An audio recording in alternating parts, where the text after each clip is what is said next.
할렐루야. 이 시간 하나님의 말씀을 우리가 다 이렇게 보시겠습니다.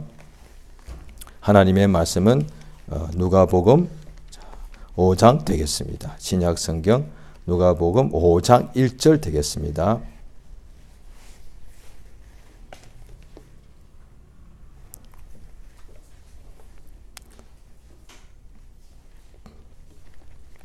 누가복음 5장 1절로부터 11절까지 다 같이 합독하시겠습니다. 누가복음 5장 1절로 11절까지 합독하십니다. 시작. 무리가 옹이하여 하나님의 말씀을 들을새 예수는 겟네사렛 호숫가에 서서 호숫가에 두 배가 있는 것을 보시니 어부들은 배에서 나와서 그 물을 씻는지라. 예수께서 한 배에 오르시니 그 배는 시몬의 배라.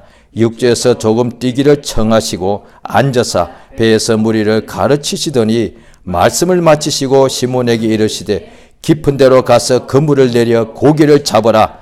시몬이 대답하여 가로되 선생이여 우리들이 밤이 맞도록 수고를 하였으되 얻은 것이 없지만은 말씀에 의지하여 내가 그물을 내리리다 하고 그리한즉 고기를 애운 것이 심히 많아 그물이 찢어지는지라. 이에 다른 배에 있는 동물을 손짓하여 와서 도와달라 하니 저희가 와서 두 배의 체험에 잠기게 되었더라. 시몬 베드로가 이를 보고 예수의 무릎 아래 엎드려 가로되 주여 나를 떠나소서 나는 죄인으로소이다 하니 이는 자기와 및 함께 있는 모든 사람이 고기 잡힌 것을 인하여 놀라고 세베대의 아들로서 시몬의 동업자인 야고보와 요한도 놀랐습니다. 예수께서 시몬에게 일러 가라사대 무수워 말라. 이제 후로는 내가 사람을 취하리라 하시니 저희가 배들을 육지에 대고 모든 것을 버려두고 예수를 쫓으니라. 아멘. 하나님은 영이십니다. 그 하나님께서 이 세상에 있는 인간들에게 나타나시는 것을 계시라고 합니다. 영이신 하나님은 사람의 눈에 볼 수가 없고 사람의 귀로도 이렇게 사람의 손으로 만질 수가 없지요. 그런데 하나님께서 자기의 천사들을 하늘에 있는 종들을 보내셔서 이 세상에 있는 사람에게 육체가 있는 사람에게 육신이 있기 때문에 눈으로 볼 수 없고 손으로 만질 수 없는 하나님을 만질 수 없는 인간들에게 하나님께서 그의 천사들을 보내어서 꿈에서 나타나기도 하고 또 아니면은 생시에 나타나서 하나님의 말씀을 듣도록 해 주었습니다. 그것을 성경의 계시라고 합니다. 하나님께서 보낸 종들이 영적 존재인 천사가 육체가 있는 사람에게 볼 수 있도록 나타나서 하나님의 말씀을 전해준 것이 이것을 성경에 기록되어 있는 계시인데 그래서 천사가 나타나서나 첫 언약 때는 하나님께서 하나님의 말씀을 가지고 왔기 때문에 하나님께서 자기를 하나님의 사람들에게 나타내 주신 것이다. 이렇게 말합니다. 하나님께서 이 세상에 항상 하나님의 택하신 사람들에게 말씀을 보내시더라 이거죠.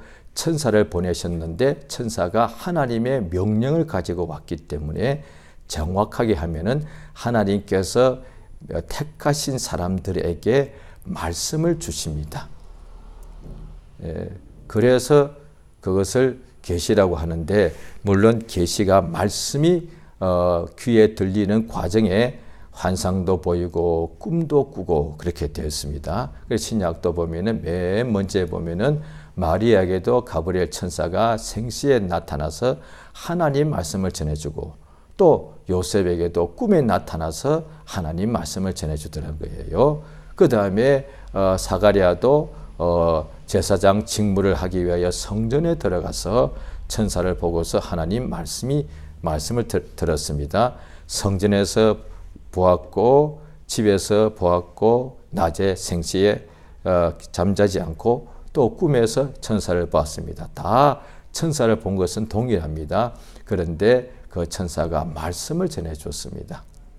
하나님의 말씀을 전해줬을 때 그 말씀을 믿지 않으면은 온전히 믿지 않을 때는 벙어리가 되기도 하고 그 말씀을 전해 듣고 믿을 때는 믿은 여자에게 복이 있도다. 이렇게 되었습니다.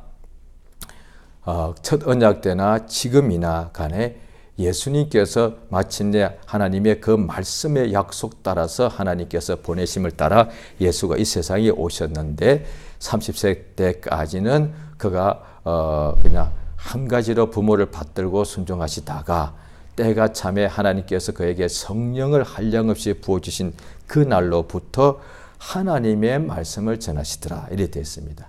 예수께서 가르치시기를 시작하시더라. 그렇게 되어 있습니다. 오늘 본문 말씀에도 예수께서 보면은 무리가 옹이하여 하나님의 말씀을 들을세. 굉장히 많은 무리가 예수를 이렇게 둘러싸더란 거예요. 둘러싸서 무엇을 하였느냐? 성경에 보면은 많은 사람들이 예수를 둘러싸서 어떤 사람들은 병이 낫기도 하고 어떤 헬루증 여자는 예수님의 옷가에 손을 대어서 낫죠. 그런데 모든 사람 중에 병자만 있었던 것이 아니다 이 말이에요. 병이 들지 않은 사람들도 예수를 빙 이렇게 둘러쌌습니다. 그 목적이 뭐냐? 하나님의 말씀을 들었다 이거예요. 예수께서 하나님의 말씀을 하시는데 그 무리들이 그 말씀을 듣더라 이것이죠. 그 이때 예수께서는 게네사렛 호숫가 혹은 갈릴리 호수입니다.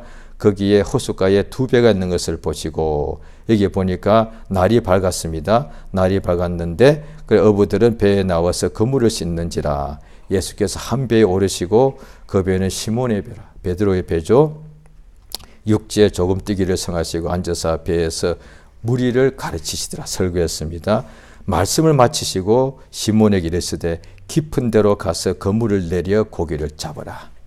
모든 사람들에게 예수께서 말씀을 전하시고 말씀을 예수께서 하루 종일 하신 것이 아니라 여기에 시간이 얼마인 줄은 나오지 않았습니다만은 예수가 어느 정만큼 설교를 하시다가 그 다음에 설교를 끝내셨습니다. 그리고 끝내고 난 후에 그 다음에 예수님이 타고 계시던 시몬의 배인데 그 시몬에게 명령하시기를 깊은 데로 가서 그물을 내려 고기를 잡으라 이렇게 했습니다. 오늘날에 깊은 데로 가라 하니까 또 사람들이 깊은 데라는 것을 또 의미를 또 붙인다고 여기가 깊은 데냐 저기가 깊은 데냐 또 그렇게 생각하는 경우도 아마 적지 않죠. 내가 생각할 때는 저기가 깊다. 어떤 사람들이 주로 이제 자기가 해석을 덧붙이죠. 그러니까 내가 볼 때는 소돔과 고모라 같은 곳, 이를테면 한국으로 치면은 서울 같은데, 여기가 깊은데요. 왜? 사람이 많잖아. 그 다음에 또 왜 깊은데요? 마치 소돔과 고모라 같이 죄가 가득 찬 곳이 아니겠어? 이렇게 되어 있단 말이죠. 그렇게 해석해도 틀린 것은 아니죠. 성경 해석할 수 있는 자유가 있으니까. 그것이 100% 맞다고도 할 수 없지만 또 틀렸다고도 할 수가 없지요. 각각의 영감이 영감 따라서 할 수 있으니까요. 그런데 깊은 데로 가면 이제 물고기를 잡는다 이렇게 설명들 하죠. 그래서 깊은 데가 어디냐? 그러니까 내가 볼 때는 어느 지역에서 전도가 잘 안 되니까 이곳이 아니에요. 저쪽이 깊은 데라고 생각한다 이 말이에요. 그런데 이 성경을 보면은 그러니까 이 갈릴리 호수에 가보시면 알겠지만은 갈릴리 호수는 남북으로 길고요. 근데 성경에 바다라고도 또 설명했죠. 그런데 갈릴리 호수인데 남북으로는 깁니다. 그런데 동서로는 이렇게 그다지 길지가 않고 여기서 저기 보면은 바로 저 맞은편이 보입니다. 그 다음에 뭐 정확하게 이제 기억은 안 납니다만은 그냥 배로 타고 가도 불과 바로 그대로 곧장 가면은 한 10분, 15분이면 닿을 정도로 자동차 속도가 아니고 배 속도로요. 그렇게 폭이 넓지가 않습니다. 그러면 그 깊은 데가 어디 있겠어요? 뭐 복판이겠죠. 그러면 이 사람이 밤새도록 물고기를 잡았다는데 거기서 깊은 데 그 가운데서 안 잡았겠어요? 아마 보호하니 깊은 데를 해봐야 폭은 얼마나 안 되기 때문에 아마 남북으로 길게 여기서 저기서 막 밤새도록 그물을 내리고 그 다음에 내렸으면 그물을 당겨야 되죠. 굉장히 무겁죠. 당겨봤더니 물고기 없더라는 거예요. 밤새도록 잡았는데 물고기 없었어요. 그러면 만약에 주님께서 이렇게 말씀하지 않고 지금 얕은 물가에 예수님이 배 타고 계시단 말이에요. 거기서 만약에 지금 여기서 그물을 내리려 해도 물고기 잡혔어요. 왜? 물고기가 밤새도록 없었는데 베드로가 물고기 있는 방향을 몰랐는데 예수님이 깊은 데에 물고기 있다고 알려줬다고 그렇게 해석할 수도 있어요. 보통은 사람들 그렇게 하고 싶은 거예요. 깊은 데에 물고기 있는 것을 몰랐는데 알려주셔서 물고기 잡는 것도 이적인데, 그런데 예수님이 거기에 물고기가 전혀 없을지라도 예수님이 바로 배 타고 있는 이 얕은 물가에서도 그물 내려 했다면 잡혔다 이 말이에요. 주의 말씀이 그물을 내려서 고기를 잡으려 했기 때문에 예수의 말씀대로 그대로 한 거예요. 보니까 밤새도록 우리가 수고했지만은 수고를 했습니다. 진짜 고생했지만은 잡은 것이 없는데 명령의 말씀에 의지하여서 또 여기서 바로 그물 내리지 않고 깊은 데로 또 배를 저어서 갔습니다. 그 다음에 그물을 내렸습니다. 목적은 뭐냐? 말씀대로 고기를 잡으려 했으니까 신용만 낸 것이 아니고, 그래서 깊은 데로 다시 피곤한데 노를 져서, 그때는 이렇게 원동기가 없기 때문에 다 노로 사람이 직접 저을 때다 말이에요. 그러면 지금 밤새서 얼마나 피곤하겠어요. 다시 배를 갖다 노를 젓고서 저쪽으로 나가야 된다. 수고한단 말이에요. 그 다음에 그물을 내려야 되는 거예요. 그런데 보니 예수님의 명령이 깊은 데로 가서 가라 이거야. 가서 여기서 바로 하는 것이 아니라 가라는 거예요. 항상 보면 또 예수님이 나중에 보면은 너 사람을 낭어부가 되게 하리라 그랬는데, 예수님이 또 부활 성천하실 때 말씀하신 마태복음 28장에 보면은 가서 제자 삼으라고 되어 있어요. 여기서 아니라. 너무 똑같은 거예요. 물고기 잡을 때도 가라. 가서 거기서 네가 그물을 내리라는 것이고, 여기서 바로 그물 쳐도 될 텐데 가라 이거예요. 지시하는 곳으로 가라 이거죠. 그래서 제일 먼저 아브라함 때도 하나님께서 가라는 거예요. 이 자리에서도 가능했다면 하나님께서 아브라함이 본토에서도 얼마든지 가능했겠는데 하나님께서 명령대로 여기를 떠나서 가라는 거예요. 가서 그 명령은 먼저 가라는 거예요. 그 다음에 가서 그곳에서 제사를 드려라. 가서 제사를 삼어라. 가서 그 다음에 그물을 내려라. 이 같은 거예요. 항상 보면은 구약이나 신약이나 보면 예수께서 누군가에게 명령하실 때는 맨 먼저는 가라요. 그렇죠? 병자 보고는 일어나라고. 그래서 그 자리에서 그냥 나았다. 그 자리에서 누웠어도 그 사람이 분명히 낫는다고요. 예수께서 명하시면 누웠어도 그대로 낫는다고요. 그런데 일어나라는 거예요. 일어나라는 거거든요.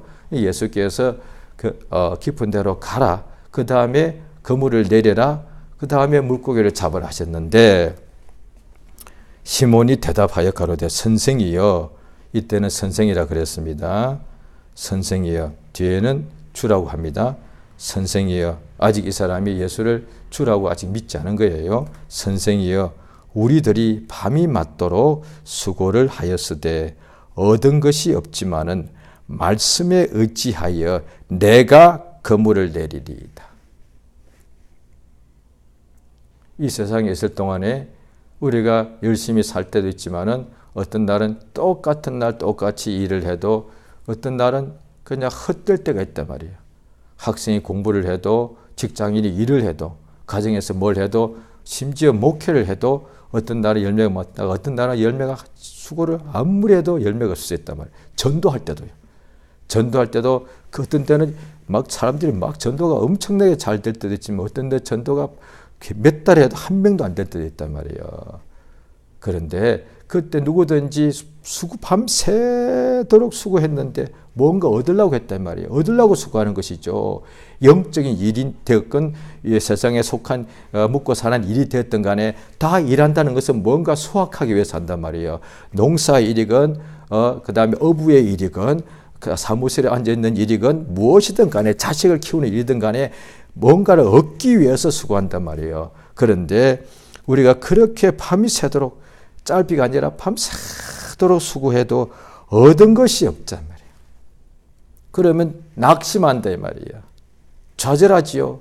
믿는 사람도, 이 사람 하나님 믿는 사람이죠. 유대인이니까. 하나님 믿는 사람이에요. 오늘날에 예수 믿는 사람도 집에서도 교회에서도 가정에서도 회사에서도 수고를 합니다. 그런데 수고하는 그때 하는 것마다 100배, 30배, 60배 열매 나오면요. 다 얼마나 수고가 되지만 얼마나 기쁘고 재미가 나겠습니까? 성경에도 나와 있습니다. 농사가 하루 1년 내내 수고하지만은 가을에 결실기에 막 이렇게 열매를 거두게 되면은 기뻐서 어쩔 줄을 모릅니다. 1년 동안의 그 수고가 다 그냥 보상받기 때문에 해마다 열매가 가득 차면, 그래서 어떤 부자가 곡식이 막 열매를 엄청나게 거두어 가지고 창고를 넓히고 이제 먹고 마시고 즐기자 하더란 거예요. 하나님께서도 이방인들 불신자들에게도 하나님께서 이른빛 늦은빛 주셔가지고 결실을 주셔서 기쁘더란 말이죠. 인간에게 이 땅에서의 기쁨은 사실 가장 큰 기쁨은 다른 것이 없다는 거예요. 열매를 맺어야 되는 거예요.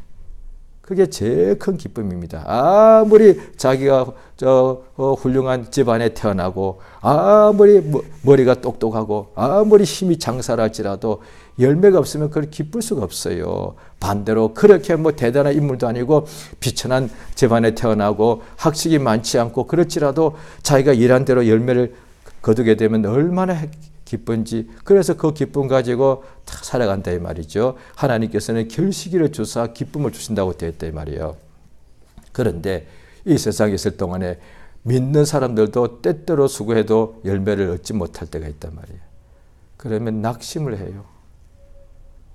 좌절하고 그게 심히면 불평을 하게 되죠. 430년 종살이 하던 애굽에 있던 유대인들을 하나님께서 광야로 내보내실 때에 10번 동안의 이적을 바로 앞에 보여주고 10번째 바로가 이제 가게 함으로 그 다음에 옆집 사람들의 그 검은 폐물을 다 애굽 사람들이 주는으로 그걸 받아가지고 출애굽해가지고 그 다음에 홍해 바다를 건널 때 뒤에서 애굽 군대가 죽이러 달아올 때에 하나님이 이적을 베푸셔서 그 바닷가에 그 가운데 길을 내주셨는데, 그리고 그것을 통과해서 애굽 군대는 따라오다가 물에 다 장사되었죠. 그 다음에 광야에 나갔는데 불과 며칠이 지나지 않아서 성경에 보니까 40일 동안에 10번을 하나님을 시험했다 되어 있습니다. 그러면 평균 3, 4일에 한 번씩 하나님께 불평한 거예요. 낙심한 정도가 아니라 성경에 보면 하나님께 원망했다고 되어 있어요. 그래서 히브리서에 보면은 광야에 있는 그들도 우리와 같은 똑같은 복음 전함을 받은 자인데 왜 유익이 되지 못하였느냐. 믿음을 합지 않고 그들이 오늘날 하나님의 음성을 들을 때에 노하심을 격동하던 때와 같이 하나님을 원망하지 말라는 거야. 그러니까 왜 원망했습니까? 그들이 까닭 없이 원망한 게 아니다 이 말이에요. 욥기에도 다 이유가 나옵니다. 욥의 아내가 까닭 없이 자기 남편 보고 하나님을 원망하고 죽으라 한 적이 없다 이 말이야. 다 나름대로는 까닭이 있습니다. 왜? 자녀들이 다 죽어버렸으니까. 하나님을 그렇게 신앙하고 그렇게 하나님께 잘 섬겼는데 전 재산이 전부 다 풍비 박산 나버리고 남편도 목숨만 간신히 붙을 정도로 산송장이야. 그렇게 되고 나니까 욥의 아내가 남편 보고 하나님 원망하고 죽어라. 왜? 하나님은 원망할 만하다 그렇게 생각한 거겠죠. 마찬가지로 출애굽했을 때 시내 광야에 있을 때 이들도 나름대로 이유가 있단 말이에요. 왜? 가축까지 하면은 수백만의 이 목숨이 육체의 목숨이 있는데 광야에 무슨 물이 있나 이 말이에요.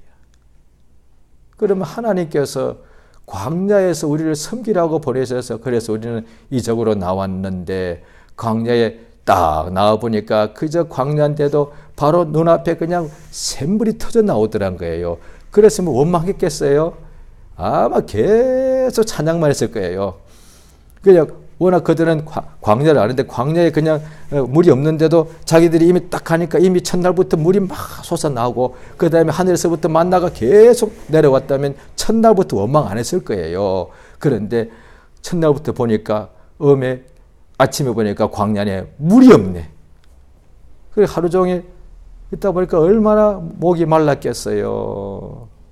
그러니까 목이 마르니까 아직 죽지는 않았지만 사람이 조금만요 낮 시간에 목축에서 한 몇 시간만 목이 말라도 막 어떤 때는 죽을 것 같아요. 또 어떤 사람들이 어떻게 병이나 바빠서 아니면 가난해서 뭘 양식이 없어서 한 끼만 하루 정도 굶으면 이제 죽을 것 같아요. 배가 고파서 막 죽을 것 같아요. 그때의 불평이 나를 옆에서 꼭 누가 이렇게 말하는 것 같아. 하나님 너무하시잖아. 생각이 들어오니까 이게 내 생각 같더라 이거지. 마귀는 항상 생각을 집어넣는 거예요. 하나님을 불평하고 싶은 거예요. 낙심이 되고 배고프니까 막 낙심이 되니까 이대로 죽을 것 같으니까 막 그 다음에 불평이 나오는 거예요. 죽게 되지도 않지만 죽을 것 같은 두려움이 오면은 그때 불평이 나오더라는 거예요. 그러니까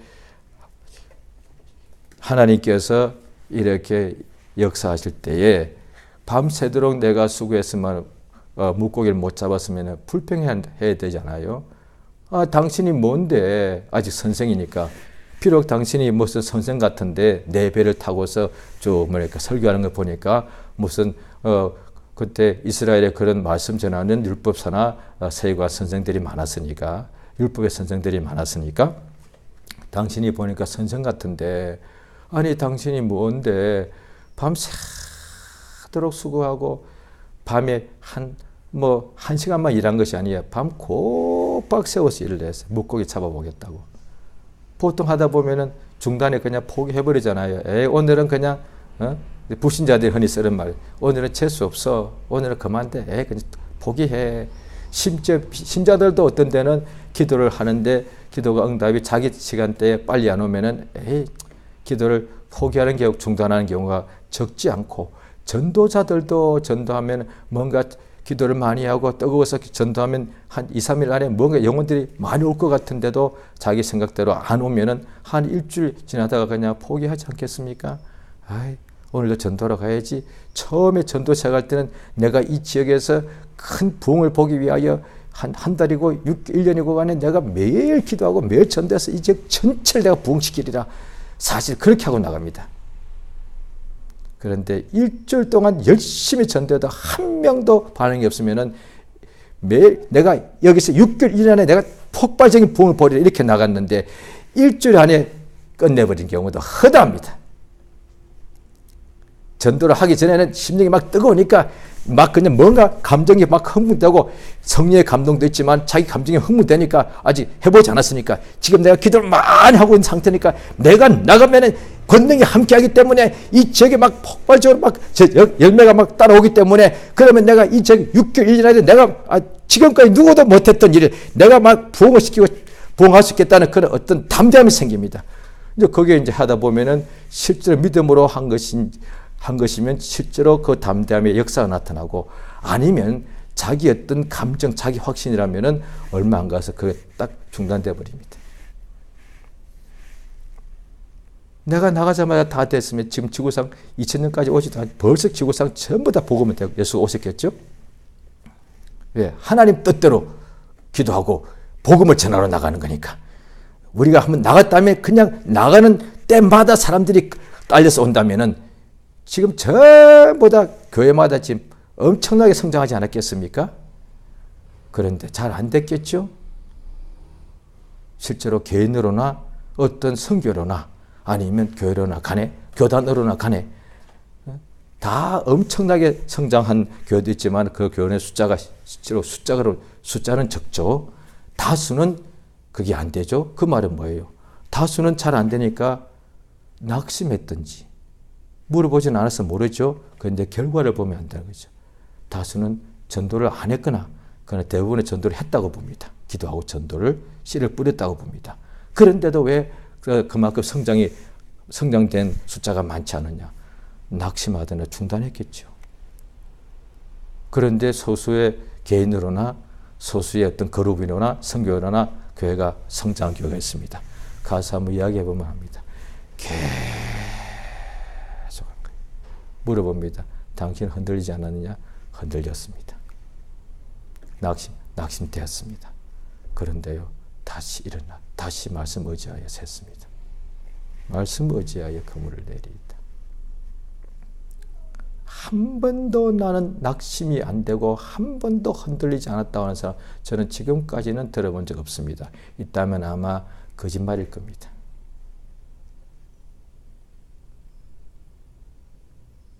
어떤 사람은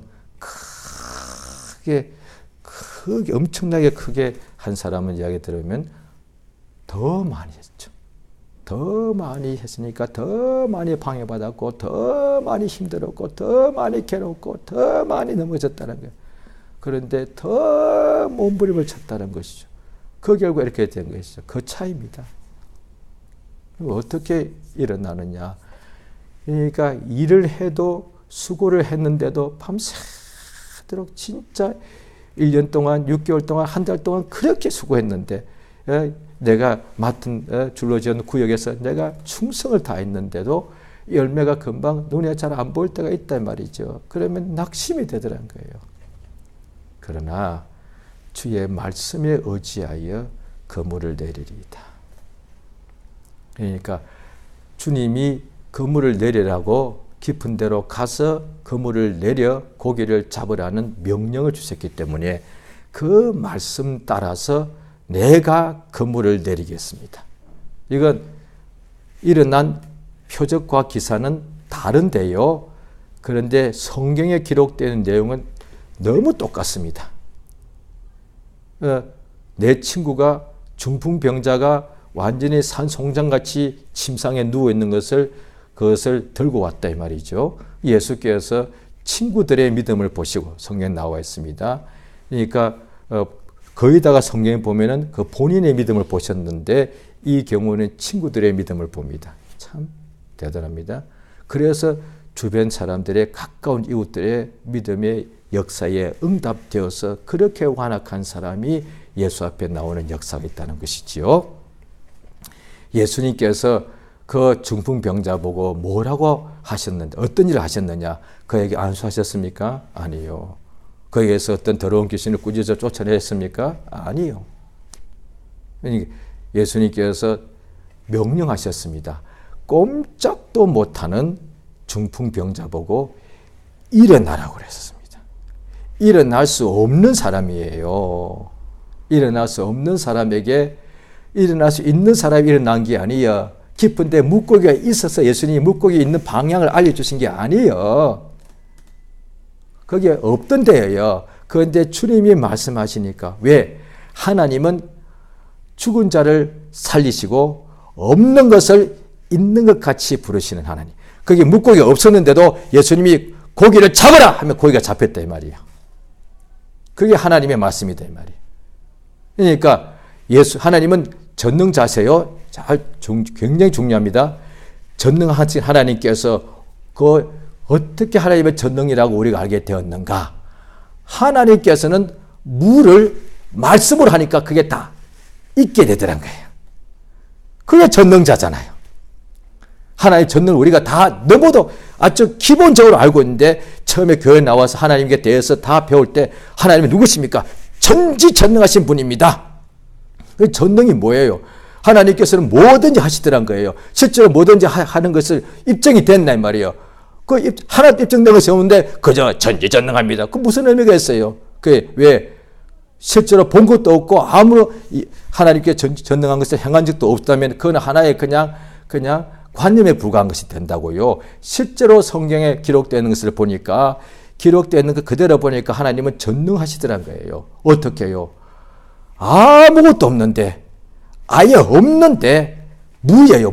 완전한 무예요. 그런데 하나님께서 빛이 있으라 하니까 빛이 생겨나더란 거예요.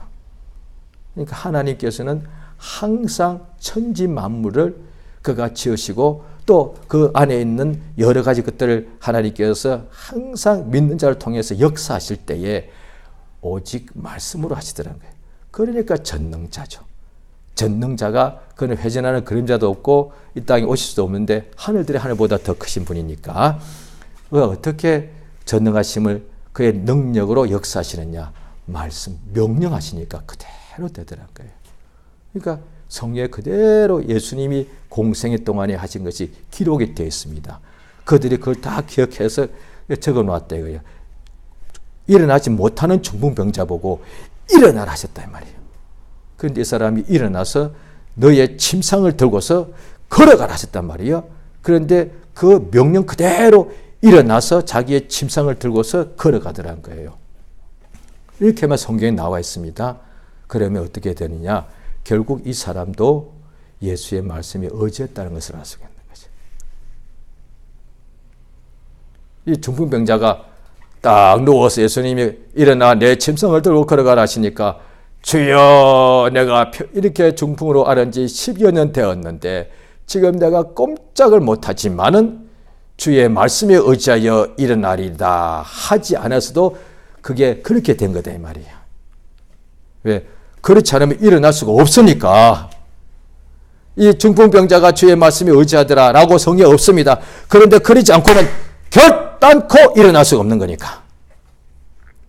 죽은 나사로가 죽은 지 나흘이 되어서 몸에서 시체가 썩는 냄새가 났을 때에 예수께서 돌을 옮겨 놓으라 하시고 난 후에 나사로야 나오라 하셨을 때에 나사로가 말씀에 의지하여 라고 설명이 전혀 없지요. 그런데 어떻게 걸어서 나왔는가?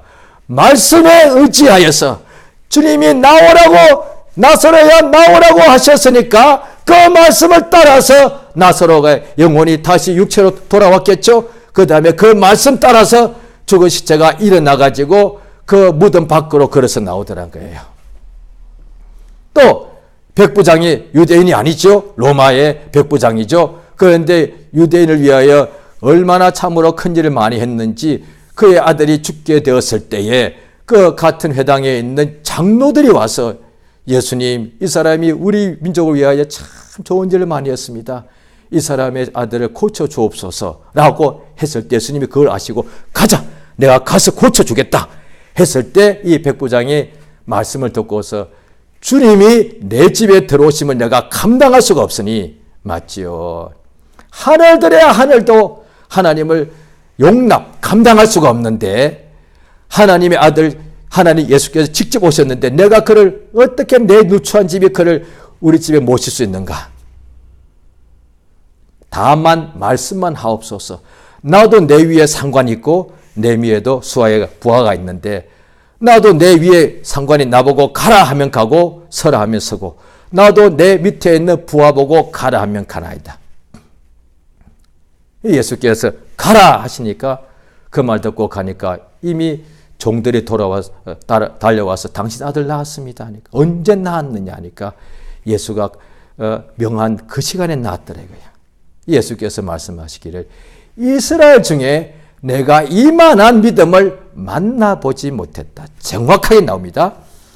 이스라엘 하나님 방방곡곡 예수님이 다니셨는데 복음 전하러요. 천국 복음을 전하시고 각색 병자를 고쳐주시려고요. 이스라엘 전국을 돌아다녔었습니다. 동네마다 다니셨습니다. 나옵니다. 왜 그렇게 하셨느냐? 천국 복음을 다 모두가 구원받기 원하시니까 예수님은 어느 동네만 어느 지역만 편애치 아니하시고 모든 사람이 하셨습니다. 그래서 예루살렘까지도 가서 거기서 말씀 전하고 거기서 잡혀 죽었다 이 말이죠. 예루살렘이 가장 완악했는데 거기 사람들도 천국 복음을 드려야 된다 이 말이에요. 자, 그랬는데 예수께서 내가 이스라엘 천국을 돌아보면서 믿음을 내가 찾았는데 믿는 자도 많았지만 이만한 믿음을 내가 만나보지 못했다.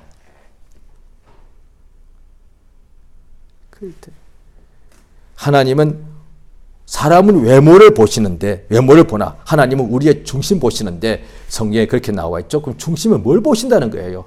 믿음을 보십니다. 우리 중심을 보시면 어떻게 큰일 나요? 왜?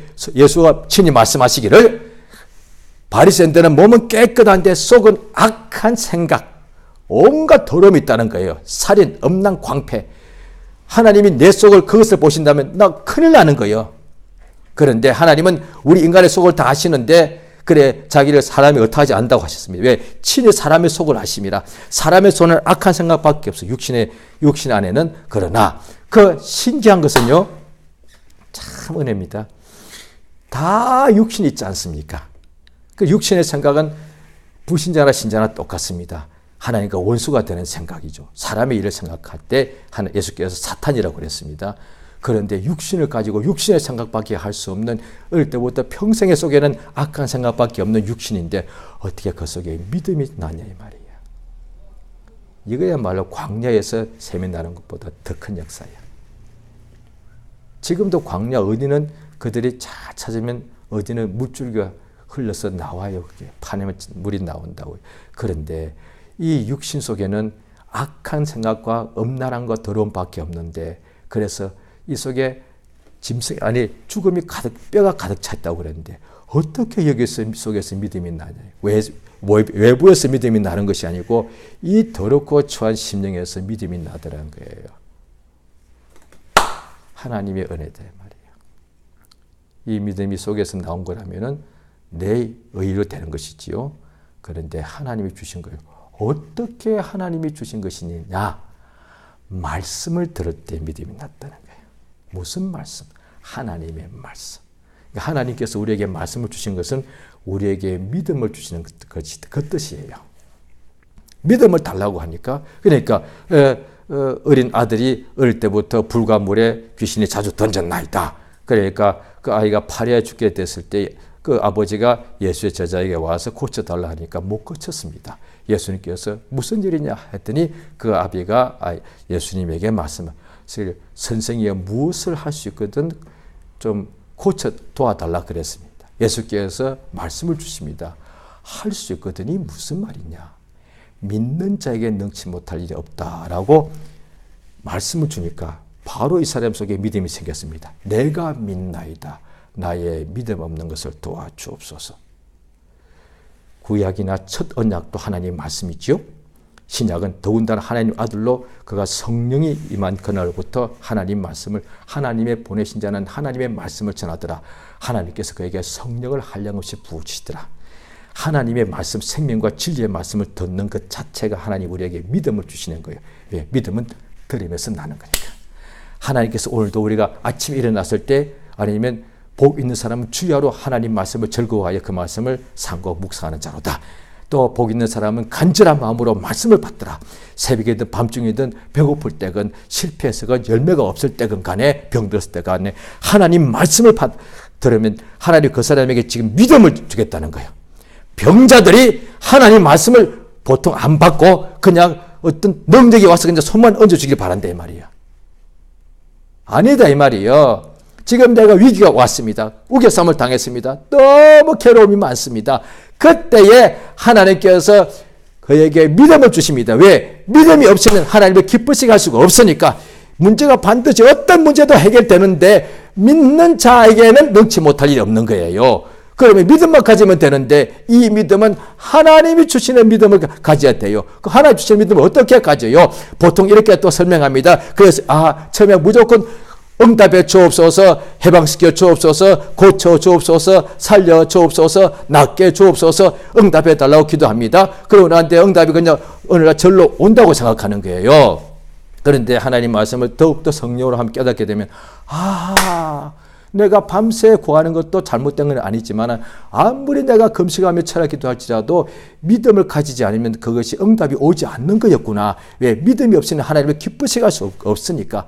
그래서 기도하다가 깨달은 거예요. 비로소 왜 이렇게 응답이 없지라고 뭔가 낙심하고 불평하려고 하다가 하나님 은혜로 또 예배 갔다 이 말이에요. 그런데 안 떨려 왜? 마음이 너무 힘드니까 마음이 쫙 가라앉았으니까 하나님께서 은혜 주셔서 그 설교 듣는 중에 어느 한 구절에 딱 와닿는, 내가 믿음이 없었구나.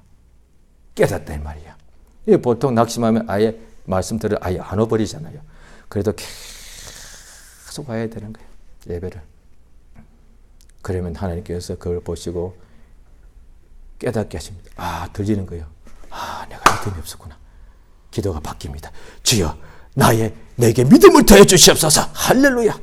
이제 믿는 자에 능치 못할 리 없습니다. 이까지는 돼요. 그 믿음을 또 가만히 기도하고 나면 이제 밤새워서 믿음을 주옵소서. 이제 아침에 일어나서 잠깐 눈을 붙이고 일하러 갑니다.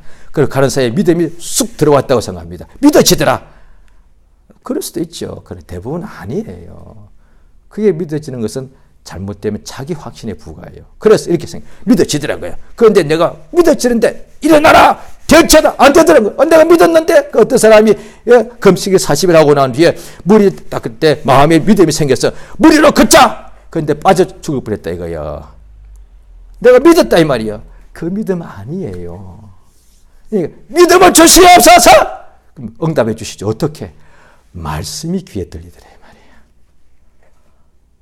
하나님의 말씀이 귀에 들리더라고요. 하나님 말씀이 들리니까 아멘 하니까 그게 믿음이 생긴단 말이에요. 말씀은 믿음은 그리스도의 말씀을 들을 때 이루어진다 이 말이에요. 이게 원리다 이 말이에요. 그래서 하나님 말씀을 창념해라고 하는 거예요. 하나님 말씀을 듣지 않고서 아담 때부터 아브라함 때 말씀을 듣지 않고서 믿음이 생긴 사례가 단 한 번도 없습니다. 하나님께서 성경에 기록이 되어 있고 그 신학의 로마 4장에도 그대로 또 다시 한번 하나님 성령으로 다시 확인하고 주고 있습니다. 아브라함이 하나님의 천사를 보내어서 내가 지시하는 땅으로 가라 했을 때 아브라함이 그 순간에 그걸 믿었더라 됐더래. 그전에는 아브라함이 하나님과 어떻게 한 건 전혀 기록이 없다고요. 그때까지 아브라함이 믿지 않았을 수도 있습니다. 그런데 왜 또 다른 데 보면 아브라함의 부친이 그 아버지가 우상을 만드는 사람이었다고도 되어 있으니까요. 그런데 아브라함이 온전히 왜 믿음이 없어서 왜 하나님 말씀을 들은 적이 없으니까 뭔가가 갈급하기는 했을 수 있습니다. 그런데 하나님의 천사를 보내어서 하나님의 명령을 전달해 주는 거예요. 명령하실 때에 본토 친척 내 아비 집을 떠나라. 그 다음에 내가 지시하는 땅으로 가라 했는데 아직 움직이지 않았습니다. 성경에 나와 있습니다. 그 말씀을 듣는 순간에 아브라함이 믿었다는 거예요. 무슨 이야기예요 이게? 참 별일도 다 있네. 지금 이 나이에 내가 75세인데 가기는 뭘 가? 라고 들을 때 마음에 드는 생각은 아무도 모릅니다. 자기만 아는데 그건 하나님이 다 보고 계신다 이 말이에요. 그때 믿었더라고 성경 분명히 나옵니다. 왜? 아브라함이 내가 믿나이다 성경에 없습니다.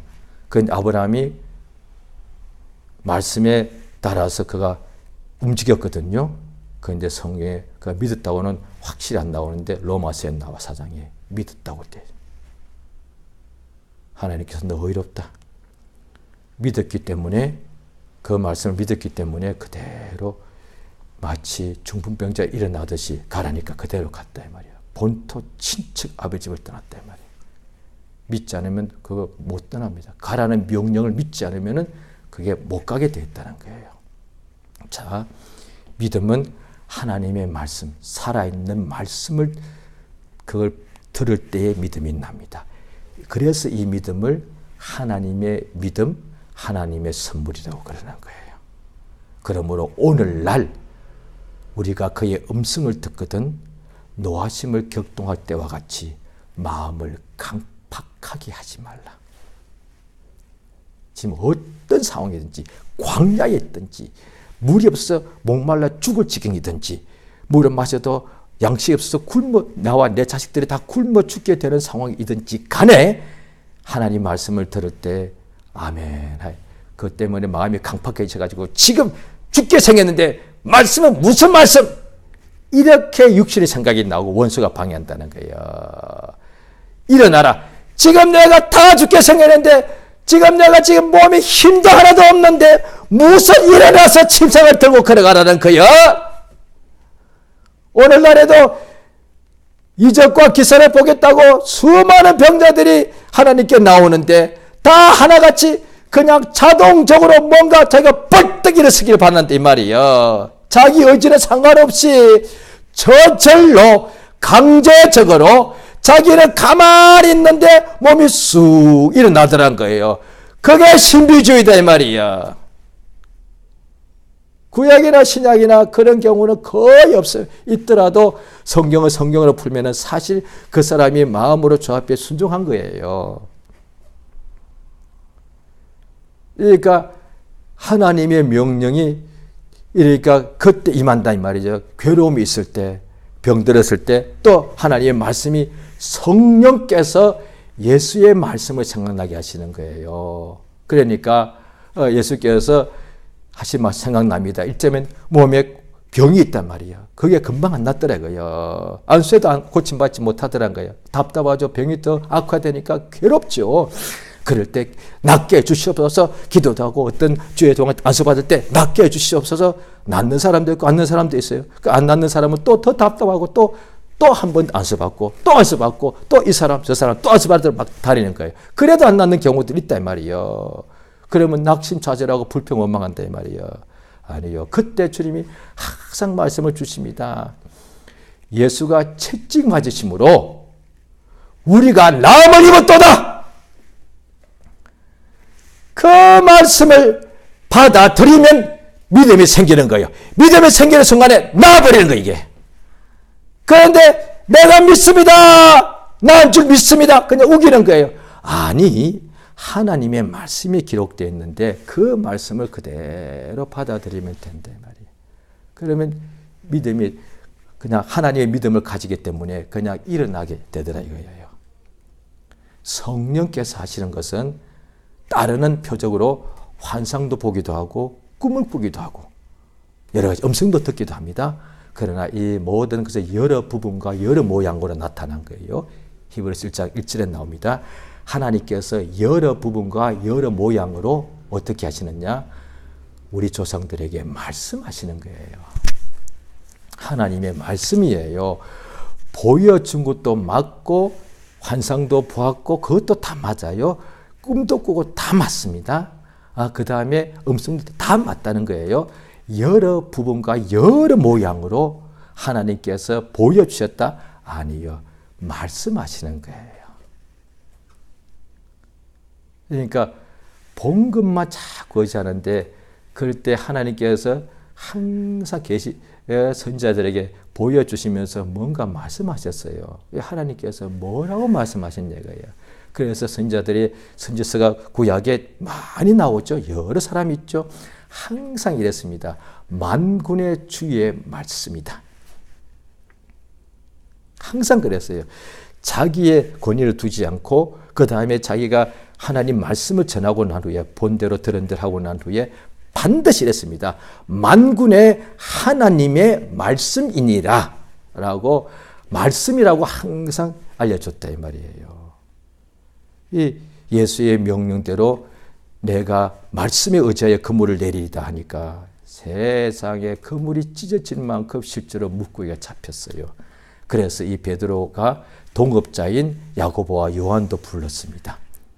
그리고 난 후에 이제 예수 앞에 6절 올라와서 이렇게 합니다. 예수의 무릎 아래 엎드려 가로되 주여 나를 떠나소서. 이유가 뭐냐? 나는 죄인입니다. 바울 선생이 나는 죄인의 괴수다. 나는 많이 배웠습니다. 나는 못 배웠습니다. 나는 부자입니다. 가난합니다. 나는 결혼했습니다. 결혼 안 했습니다. 아니에요. 예수 앞에 딱 서니까 이제 주님 앞에 서니까 자기가 죄인인 것을 알게 되네요. 주여 주여 나는 죄인으로소이다. 그때 예수께서 이제 그가 놀랐는데 예수께서 말씀하실 때 무수어 말라. 이제 후로는 내가 사람을 취하리라. 똑같은 것이 사복음, 공관복음서에 또 마태복음, 마가복음에 나오죠. 나를 따라오너라 그랬어요. 그러니까 마태복음에 나를 따라오너라 보면은 여기에 말씀이 의자에 그물 내리는 것은 없지요. 그러면 이렇게 생각하십니다. 이야, 어떻게 나를 따라오느라 내가 너희로 사람을 낚는 어부가 되게 하리라 하니까 세베대 두 아들도 배와 아버지를 버려두고 순식간에 예수를 즉시로 따라가고 성경은 안 나오지만은 베드로도 자기 처자식 버리고 간 것을 알 수 있습니다. 나중에 그럽니다. 우리가 모든 것을 버리고 주를 쫓았습니다. 어떻게 딱 한 번에 주를 따라갔냐 이거죠. 보십시오. 말씀에 의지하여 그물을 내린 사람이니까 너 나 따라오너라 하니까 그대로 그 말씀 따라서 가더라. 부모 다 버리고 가더라는 거예요. 이게 믿음이에요. 예수님께서 따라오너라 했는데 예수님 물고기 잡는 것까지 좋았는데 지금 다 처자식 있는데 또 아니면 야고보 요한 예수님 아직 준비도 안 됐는데요. 나는 신학생도 아니고 나 율법사도 아닌데 그냥 나는 그냥 평범한 어부에 불과한데요. 우리 아버지 집에 계신데 아버지 허락받고 올게요. 더 나갈 수 있단 말이야. 그런데 나를 따라오느라 할 때 그냥 바로 따라갔단 말이에요. 왜? 그 말씀을 믿었으니까. 내가 너희를 사람 낚는 어부가 되게 할 것이다. 그냥 믿은 거예요. 그러니까 따라가셨던 거예요. 믿었다고는 성경에 없습니다. 기록이 없으니까. 그런데 믿지 않고는 따라갈 수 없게 돼 있어요. 그러니까 어떻게 그게 가능? 이야, 대단한 사람들이야. 부모, 형제, 자매, 처와 자식, 목숨, 전도 한꺼번에 다 버리고 그냥 단번에 쫓아가서 그게 어떻게 가능할까? 그게 아니라 정확하게 하면 나를 따라오라는 명령을 듣고서 따라간 거예요. 예수가 그렇게 말씀하시 없는데 자기가 주여, 나 그냥 처자식 다 버리고 따를게요. 그건 자기 의야. 아니, 주님이 따라오라는 명령을 듣고서 따라간 거예요. 그러니까 그 명령이 들렸기 때문에 그냥 따라가게 된 것이지, 명령 없는데 내가 따라갔더니 나 같은 사람이 당신들은 왜 못 따라가? 나는 할 수 있는데 결국 자기가 의가 돼요. 그런데 명령에 의지하면은 나도 따라갈 수 있고 당신도 따라갈 수 있어. 그건 동일한 거예요. 왜? 명령은 모든 사람에게 하나님 주시는 거니까. 예수 믿으라고 하는 것은 모든 사람에게, 살아있는 인간에게, 죄인들에게도 똑같이 주시는 음성이니까. 내게로 오라 수고하고 무거운 짐진 자들아, 다 내게로 오라. 모든 사람에게 주시는 말씀이야. 그 말씀을 믿으면은 다 예수께로 나가서 내게 배우라. 그러면 너의 마음을 힘을 얻을 것이다. 예수의 말씀을 다 들으면 다 예수께 배워서 모든 짐을 내려놓게 된다 이 말이야. 할렐루야. 오늘 하나님의 믿음을 가지시길 부탁드립니다. 하나님의 말씀 더 정확하게 하면 예수 그리스도의 복음이니까 모두가 다 예수 그리스도의 복음을 듣는 사람 되기를 부탁드립니다. 예수 그리스도의 복음을 받아들여서 하나님의 믿음을 소유하는 사람. 믿음은 땅에서 솟아나는 게 아닙니다. 믿음은 예배당에 오래 앉았으면 나오지 않습니다. 믿음은 기도원에, 기도실에 밤새도 엎드려 있으면 오는 게 아닙니다. 잘 들으세요. 그렇게 오해하는 사람 특히 많습니다. 기도원에 가서, 기도실에 가서 맨날 며칠 살다시피 하는 사람들이 오해할 수 있는 방법이 뭐냐. 이렇게 기도 많이 하면 믿음이 어느 날 온다고 생각합니다. 그 아주 뭔가 잘 오해한 것입니다. 그렇게 믿음을 구했다면 이제 하나님 말씀을 들으시면 그 말씀을 받아들이시면 됩니다. 아무리 기도 많이 할 때 할지라도 하나님 말씀을 들을 때 그걸 흘려 떠내려 보내면 믿음이 생길 방법이 없습니다. 반대로 내가 매일 금식 철학기도 못했을지라도 겸손한 심령, 간절한 마음으로 예수의 말씀을, 예수의 그리스도의 말씀을 받으면 바로 믿음이 생깁니다. 그래서 나중된 자가 먼저 될 수가 있습니다. 이 시간 주 앞에 기도하실 때예요. 주여, 내게 성령이 역사해 주셔서 예수 그리스도의 복음, 하나님의 말씀, 생명의 말씀, 진리의 말씀을 간절하게 받게 도와주시고, 이래하여 그 말씀을 내가 들을 때 내 마음을 강팍하지 말고, 육체가 힘들고 괴로울지라도 그 말씀을 들을 때 아멘으로 믿음하게 도와주셔서 진리의 말씀을 들을 때 내 속에 믿음이 나게 도와주옵소서. 이래야 믿는 자에게 능치 못함이 없는 하나님의 역사가 이루어지게 해달라고 우리 다 같이 예수 이름을 크게 한번 부르고 합심으로 간절히 기도하십니다.